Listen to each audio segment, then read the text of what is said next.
I can't even explain how I'm feeling right now. तो सोनमार्ग में camping कर सकते हैं क्या? हाँ कर सकते हैं। कहाँ से? उड़ीसा से आए हो? ठंड यार बहुत जबरदस्त लग रही है। बहुत खतरा होता है बालों वालों का। Dras, the coldest village in India. अब दुनिया ये देखेगी कि हम शांति की रक्षा के लिए अपनी शक्ति का भी प्रदर्शन कर सकते हैं।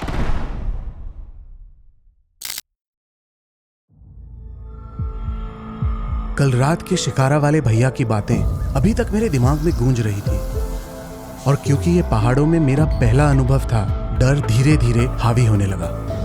और डर इस बात का भी है कि हमने जो डेमोक्स नहीं लिया है उसके वजह से रास्ते में कुछ ना हो, माउंटेन सिकनेस ना हो, कहीं फंस ना जाए।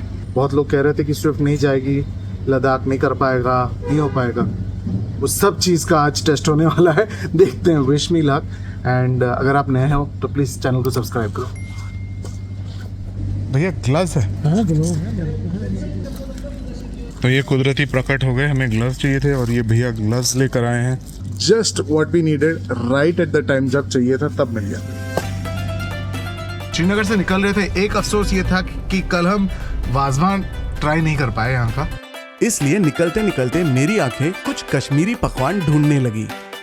तो हमारे कोई नए कश्मीरी सब्सक्राइबर बनते हैं तो उनको वेरी बिग हेलो। बहुत अच्छा लगा श्रीनगर आकर।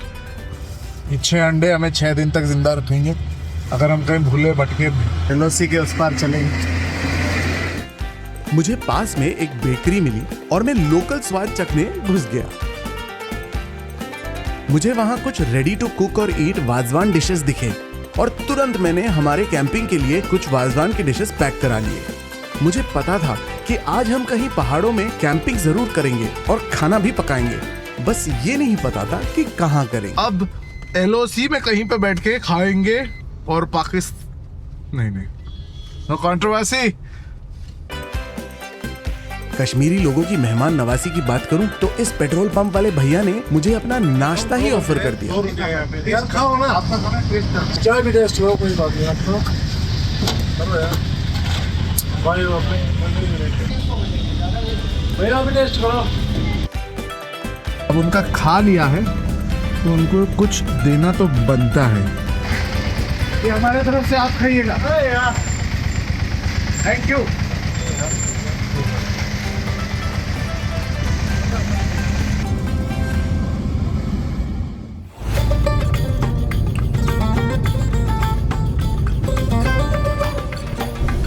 ओ भाई साहब, oh my God, this is so beautiful यार। ओ खच्चर भैया, इस तरफ रास्ता भैया।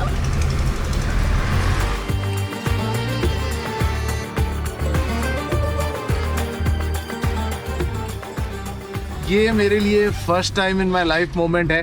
सामने बर्फीले पहाड़, कुछ लोगों के लिए बहुत कॉमन होगा बट मैं ये पहली बार देख रहा हूँ। मैं तो बयान भी नहीं कर पा रहा।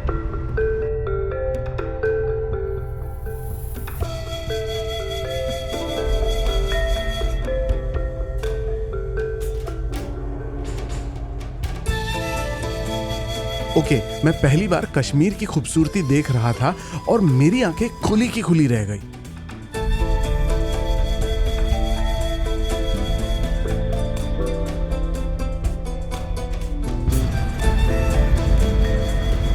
भाईजान, ये सोनमार्ग कितनी दूर है? और 10 किलोमीटर।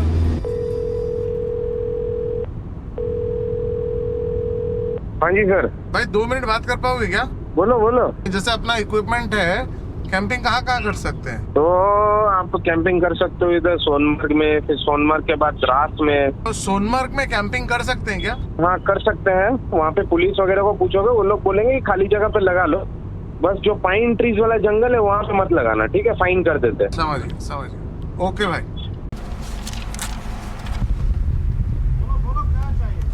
देख रहे हैं। Welcome to Sonamarg baby. For a समंदर किनारे guy and experiencing this first time is totally unique यार। मैं आई डोंट नो मैं इसको कैमरा में अच्छे से कैद करके आपको दिखा पाऊंगा कि नहीं, but in reality it's taking my breath away. सलाम सर। सर आगे कहीं जैसे कैंप का टाइप का जगह है क्या? कहाँ जाना है? हम लोग तो यहाँ से लद्दाख जा रहे हैं। तो कहीं भी जहाँ आप 3 किलोमीटर पे आपको खाना ढाबा वगैरह सब कुछ ढाबा नहीं, हमारे पास वो है कुकिंग वाला, खाना लेकर चल रहे हैं। मैं नदी किनारे कहीं जहाँ आपकी मर्जी, जहाँ आपको अच्छी जगह लगे वहाँ बैठ जाओ। अच्छा खाली गंगा नहीं छोड़ना। नहीं वो नहीं करेंगे।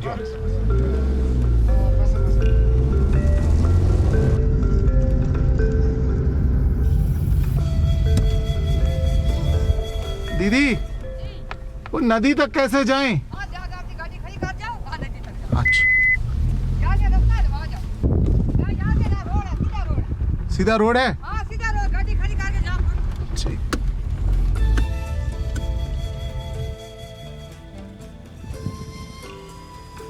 You see this? वाह, सही में कहते हैं यार ये जन्नत है। हम लोग को वैसे वहां चढ़ना था जोजिला पास के लिए, बट क्या करें पहली बार पहाड़ में आए हैं, वेट नहीं हुआ, रोक दिए, भूख भी लगी थी, टाइम हो रहा है 2:30 बजे। हमने सोचा कुछ खा लेते हैं, खा पी के क्रॉस करते। मेरे तो होश उड़े हुए, मैं तो आई can't even explain how I am feeling right now. और वो रही हमारी गाड़ी। तो हम लोग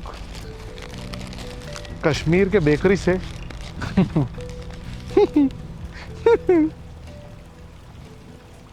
वहाँ नदी बह रही है, वहाँ तक हम जा नहीं सकते, बाढ़ लगा हुआ है। ये कैंप साइट है तो हम यहीं रुक गए, थोड़ा सा स्नैक्स करते हैं, फिर चढ़ते हैं द माइटी जोजिला।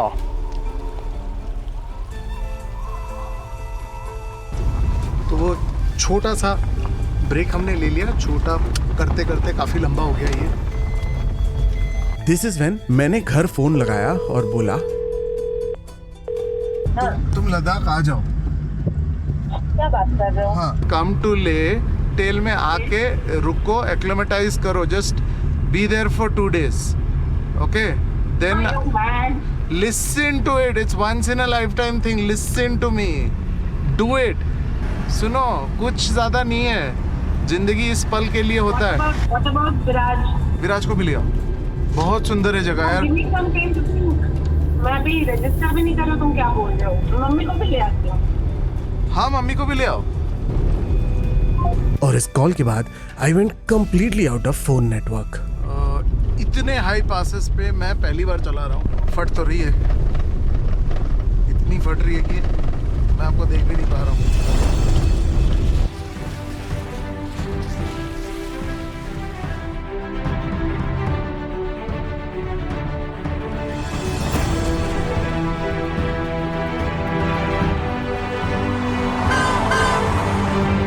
यार मैं तो पहली बार कर रहा हूँ, मुझे बहुत मजा आ रहा है।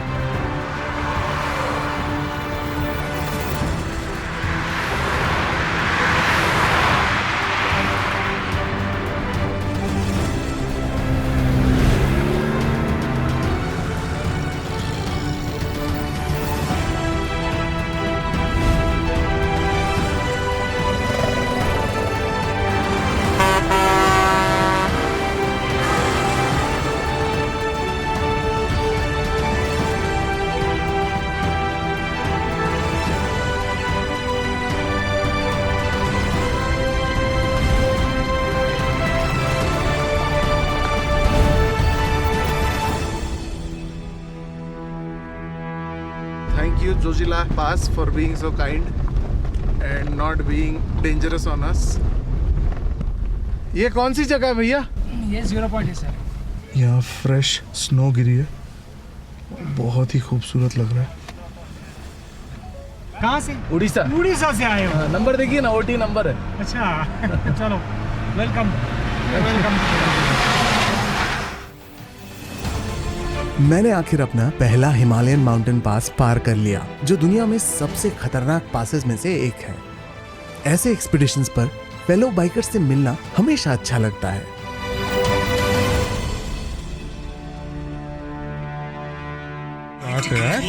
कितना लेते हैं रील का? हम भैया 700 लेते हैं। फोटो वीडियो के साथ आप अगर 700 रुपये दो तो आपकी रील भी बन जाएगी। मैंने बोला कि भैया ये तो हमारा काम लग रहा है। बदलते वक्त के साथ बदलती ज़रूरतें। जब हम high altitude mountain warfare zone से गुजर रहे थे तब मैं देख रहा था कि सूरज तेजी से पहाड़ों के पीछे चला जा रहा था।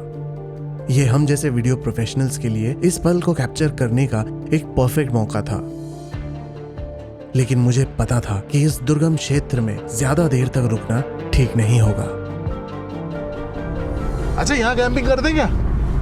ओह, this is a good camping place.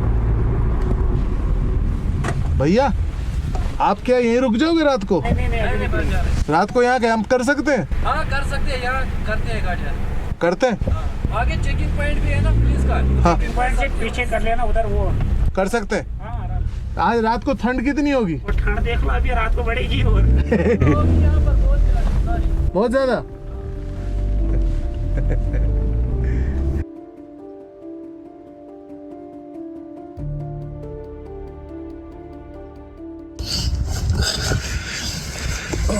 Jacket के अंदर जैकेट। कुछ भी करेंगे अभी, बट कोल्डेस्ट विलेज को जाकर रहेंगे।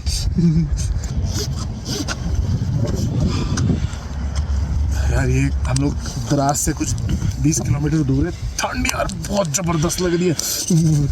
सो एक के अंदर एक पहनना पड़ा। जब हम द्रास के करीब पहुंच रहे थे तब हमने सड़क किनारे एक अजीब सा स्ट्रक्चर देखा और हम पूछने के लिए रुक गए।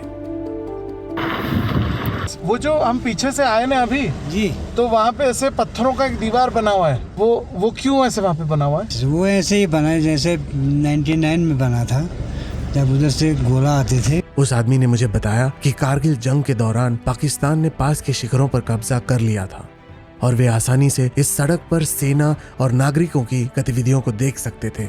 ये सुनकर मेरी क्यूरियोसिटी बढ़ गई और मैं और जानने के लिए उत्सुक हो गया।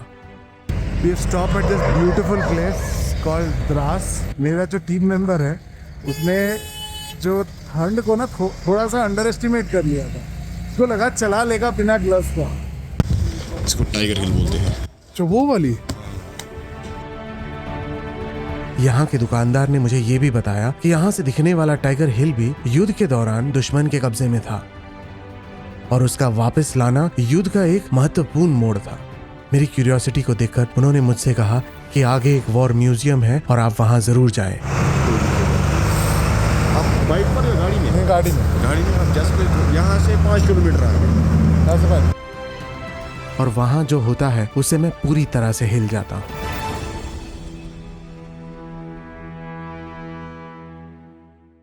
जब तक हम द्रास पहुंचे तब तक अंधेरा हो चुका था और मुझे पता था कि हमें रात गुजारने या कैंप करने के लिए कोई न कोई जगह जल्द ढूंढनी पड़ेगी क्योंकि यहाँ बहुत ठंड होने वाली थी।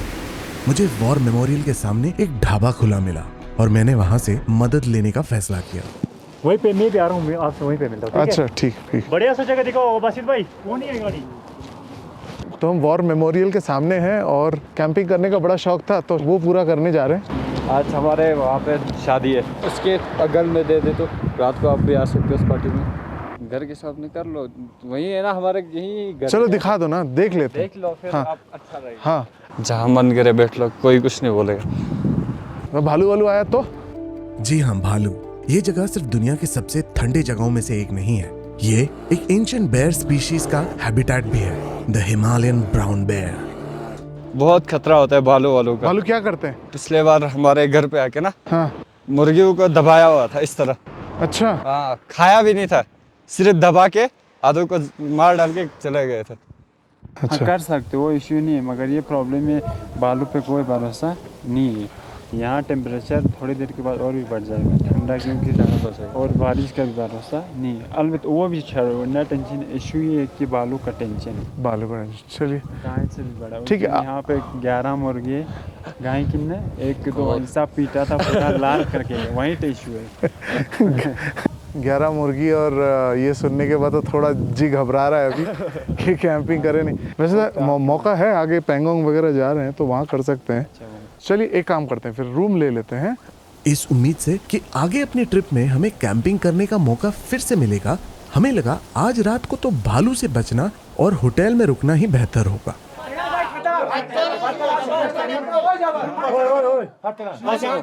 पार्टी है। अच्छा, हाँ बताए। तो वो अभी हम जाएंगे वहाँ से दूल्हा लेके आएंगे। अच्छा, प्रोग्राम स्टार्ट। अरे वाह, अरे वाह। आप अगर यहाँ पीछे कैंपिंग करना है ना तो कर सकते हो, कोई इशू नहीं। अच्छा, तो हम भी है। अच्छा, क्योंकि हम जो है ना रात भर खड़े। नहीं बिल्कुल, आप इंजॉय करें, कर सकते हो, ऐसी बात नहीं है। बिल्कुल बिल्कुल, हम आप ही की तरह हैं। आप पर इंजॉय करेंगे, रात भर हमारे साथ कर सकते हो। अरे वाह, मजा आ जाएगा। पीछे लगा सकते हो ना, इंजॉय कर सकते हो। कोई लगा सकते हो। अच्छा, रात भर हमारे साथ आ सकते हो। क्या आपका ऑप्शन, आपके पास बहुत सारे ऑप्शन है। मैंने आपको पहले ही बोला था। उड़ीसा जानते हो, सुना है कभी? हाँ, हम घूम रहे हैं, हमें हो गया, हफ्ता भर हो गया, हम वीडियोस बनाते हैं। हाँ जी, बाइक कुछ लेके आते। कार YouTube चैनल सब्सक्राइब कर लो यार बाइक।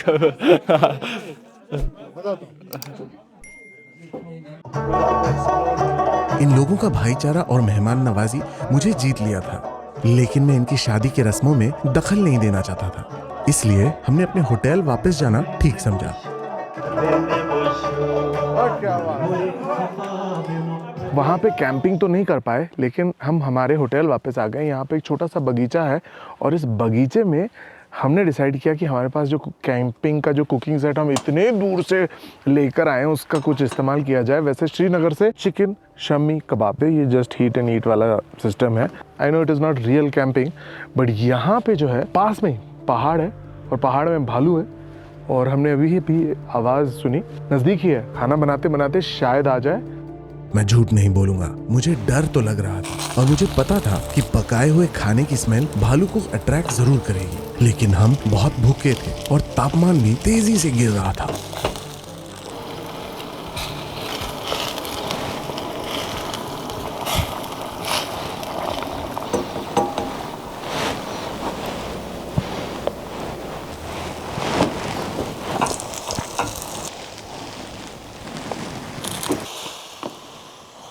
हम इसमें पोर कर देते हैं।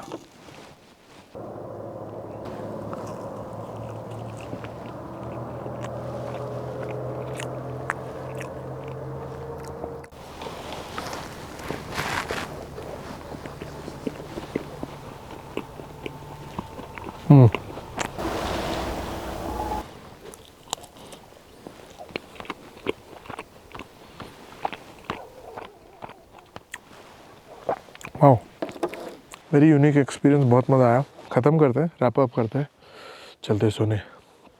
द्रास की जो ठंड है ना वो भी स्टार्ट होगी। See you guys in the morning, good night.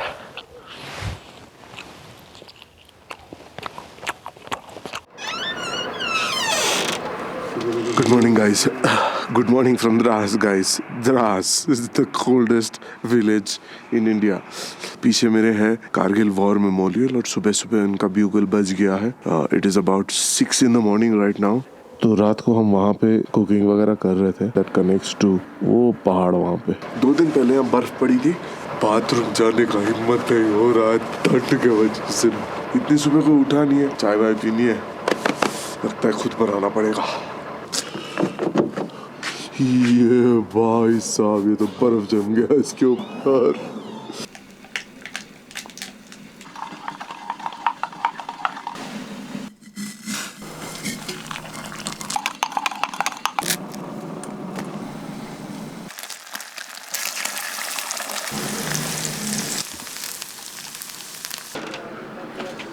सामने टाइगर हिल को देखते हुए हमारी पहाड़ों वाली Maggi is done and dusted.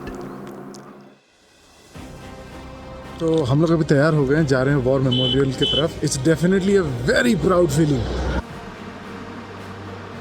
आज यहाँ पे महिंद्रा की रैली ग्रुप आई है। महिंद्रा, कभी हमारे साथ भी चलो।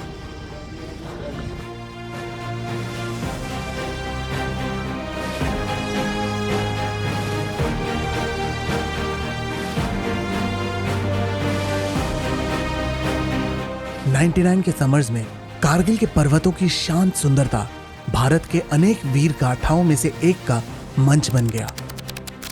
ये सब तब शुरू हुआ जब एक शेपर्ड ताशी नामग्याल अपने खोए याक को ढूंढने बटालिक के एक छोटे से गांव से निकले। उन्होंने देखा कि पाकिस्तानी मिलिट्री हथियार लिए आतंकवादियों के वेश में कुछ बंकर जैसा बना रहे थे। उनका मकसद LOC पार कर कारगिल जिले के महत्वपूर्ण शिखरों को कब्जा करने का था। ये बड़े पैमाने में घुसपैठ थे जो टाइगर हिल, मुश्को वैली, टोलोलिंग, काकसार से लेकर बटालिक, चोरबतला और तुर्तुक तक फैले थे। दुश्मन श्रीनगर और लेह के बीच के इंपॉर्टेंट लिंक्स को तोड़कर सप्लाईज को काटकर लद्दाख को अलग करना चाहता था। इसे पाकिस्तानी मिलिट्री ने ऑपरेशन बद्र का नाम दिया और ये 1972 के शिमला एग्रीमेंट का उल्लंघन था जिसमें LOC को स्थापित किया गया था। तब दोनों देशों ने एक दूसरे के टेरिटरीज का सम्मान करने का वादा किया था जिसे पाकिस्तानी मिलिट्री ने बड़े आराम से भुला दिया। हम शांति चाहते हैं, ये तो दुनिया ने देखा। अब दुनिया ये देखेगी कि हम शांति की रक्षा के लिए और अपनी शक्ति का भी प्रदर्शन कर सकते हैं। इसका जवाब देने के लिए ऑपरेशन विजय को शुरू किया गया। इन ऊंचाइयों पे लड़ने के कई चैलेंजेस थे। खड़ी चट्टाने, नैरो रिजेस, थिन एयर और हड्डी जमा देने वाले तापमान पर्वतीय इलाकों को बेहद कठिन बना रहे थे। ऊपर से दुश्मन ने 18,000 फीट के ऊपर के ऊंचाइयों पर मजबूत पोजीशंस बना ली थी जो उन्हें रणनीतिक फायदा दे रही थी। लेकिन हमारे सैनिकों को खाने के राशन और एम्यूनेशन ले जाने के बीच में फैसला करना पड़ रहा था और उन्होंने हर बार एम्यूनेशन को ही चुना। लगातार गोलाबारी और मशीन गन के फायर में हमारे सैनिकों ने साहस दिखाया और कई पोजीशंस कैप्चर किए। My code name was Shersha. Oh Shersha, you have come. Don't try to come up, otherwise you'll have a tough time. My company's success की नलवाज ये दिल मांगे मोर। लेकिन सबसे खतरनाक बैटल तोलोलिंग पर लड़ी गई जो लेह श्रीनगर हाईवे पर दुश्मन के कब्जे किए गए शिखर पे था। पाकिस्तानी मिलिट्री की ऊंचाइयों पर पोजीशंस और पर्वतीय इलाका हमारे सोल्जर्स के लिए world war 1 style frontal charge करने का एकमात्र ऑप्शन छोड़ रखा था। 26 मई की सुबह इंडियन एयरफोर्स ने ऑपरेशन सफेद सागर शुरू किया जो रॉकेट और बॉम्ब्स का हमला था दुश्मन के पोजीशंस पर। MiG-21, MiG-27 फाइटर जेट और यहाँ तक कि ट्रूप्स कैरी करने वाले Mi-17 हेलीकॉप्टर्स को भी अटैक हेलीकॉप्टर्स में तुरंत कन्वर्ट किया गया। हमारे सैनिक जो बर्फीली ऊंचाइयों पे लड़ रहे थे उन्हें एयरफोर्स के इस सपोर्ट से काफी मदद मिली और लगभग 3 महीने घमासान जंग के बाद 26 जुलाई को इंडिया ने जीत घोषित की। मिशन तो सफल रहा लेकिन बहुत महंगी कीमत चुकानी पड़ी। हमारे 527 वीर सैनिक इस जंग में शहीद हो गए। तोलोलिंग शिखर पर हमारी सेना का नुकसान पूरे कारगिल वॉर का लगभग आधा था। आज द्रास में तोलोलिंग हिल के नीचे ये कारगिल वॉर मेमोरियल हमारे वीर सैनिकों की याद में खड़ा है और कारगिल वॉर की ये कहानी हमेशा हर भारतीय के दिल में बसी रहेगी। जय हिंद। जब यहाँ घुस रहे थे ना तब टूरिस्ट की तरह घुस रहे थे, मतलब देख रहे थे। एक बार समझने के बाद पता चलता है कि ये लोगों ने जान गंवा दी है कि दुश्मन मुल्क कितना बुज़दिल है, कितना कमजोर है। I have immense respect for the Indian army and इसलिए शायद हमने इंश्योर किया कि द्रास में रुके और जाने इसके बारे में। And now I feel it's totally worth it. अगर आप इस तरफ आ रहे तो ज़रूर, I mean without a doubt, please पे योर ट्रिब्यूट्स हियर, प्लीज़ कम। ये जो रास्ता है ये रास्ता जाता है तोलोलिंग हिल पे जहाँ पे वो वॉर लड़ी गई थी। हमें तो ये बिल्कुल नहीं पता था, हम तो इसी के सामने यहीं रुके थे तोलोलिंग इको रिजॉर्ट में। I can't even explain what I am feeling now. Tiger Hill से तोलोलिंग तक अब मुझे एहसास हुआ कि मैं असल में वॉर के मैप वाले रूट पर चला रहा था। अब मन कर रहा था कि किसी दिन इस रूट को पूरा ड्राइव करें और देखें जो यहाँ से बतालिक तक और फिर तुर्तुक तक जाती है।